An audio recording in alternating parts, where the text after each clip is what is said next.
بسم اللہ الرحمن الرحیم۔ کیا صحیح کیا غلط از افادات حضرت مولانا مفتی اسامہ صاحب دامت برکاتہم العالیہ، استاذ حدیث و تفسیر جامعہ اسلامیہ تعلیم الدین لابل۔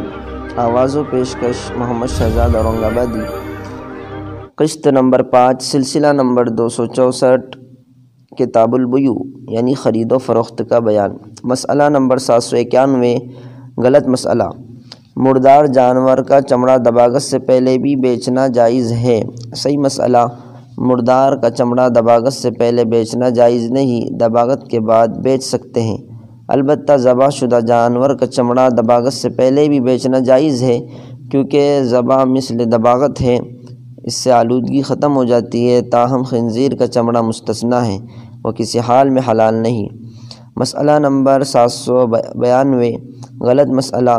جانور کو ذبح کرنے سے پہلے چمڑا فروخت کرنا اور سودا کر لینا جائز ہے؟ صحیح مسئلہ، ذبح سے پہلے چمڑا فروخت کرنا درست نہیں، یہ بیع ناجائز ہے۔ البتہ ذبح سے پہلے صرف قیمت کا اندازہ کر کے بیع کا وعدہ کرے اور فائنل سودا بعد میں کرے تو حرج نہیں۔ مسئلہ نمبر 793، غلط مسئلہ۔